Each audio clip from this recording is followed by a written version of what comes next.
લોકસભામાં વિપક્ષનો હોબાળો યથાવત. લોકસભાની કાર્યવાહી બપોરે 2 કલાક સુધી સ્થગિત. આજે પણ પ્રશ્નકાળમાં ન થઈ શકી ચર્ચા. બંને ગૃહોમાં કેન્દ્રીય બજેટ પર થશે ચર્ચા.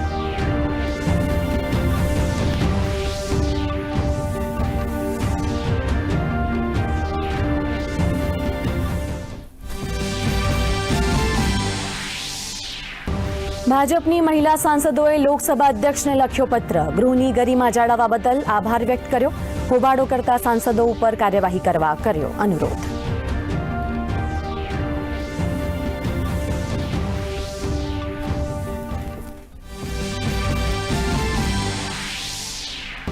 સાયબર ફ્રોડ અંગે આજે મહત્વનું રાષ્ટ્રીય સંમેલન. કેન્દ્રીય ગૃહમંત્રી અમિત શાહ સંમેલનમાં કરશે સંબોધન. સીબીઆઈની નવી ક્રાઇમ શાખા તેમજ ભારતીય સાયબર અપરાધ સમન્વય કેન્દ્ર અંતર્ગત રાજ્ય અપરાધ સમન્વય કેન્દ્રના ડેશબોર્ડનું કરશે ઉદ્ઘાટન.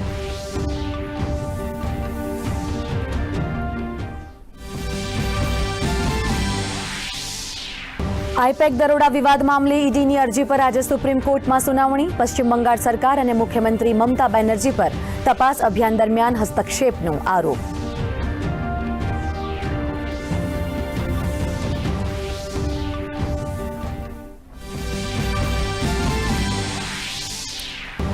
રાજ્યમાં હવામાનનો બદલાતો મિજાજ. સવારે ઠંડી તો બપોરે ગરમીનો અહેસાસ. દીવમાં સૌથી ઓછું 13.4 ડિગ્રી તાપમાન, તો રાજ્યના મહાનગરોમાં મહત્તમ તાપમાન પહોંચ્યું 34 ડિગ્રીને પાર. હવામાન વિભાગના જણાવ્યા અનુસાર આગામી સમયમાં તાપમાનમાં નહીં આવે બદલાવ.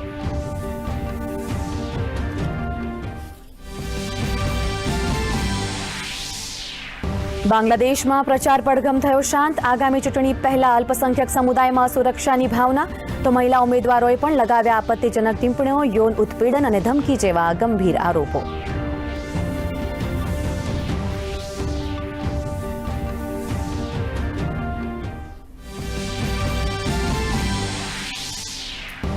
અને આઈસીસી ટી20 વિશ્વકપમાં આજે મહત્વના મુકાબલા. નામીબિયા સામે નેધરલેન્ડને આપ્યો 157 રનનો ટાર્ગેટ. તો ન્યૂઝીલેન્ડ, યુએઈ અને પાકિસ્તાન તેમજ અમેરિકાની ટીમ આવશે આમને સામને.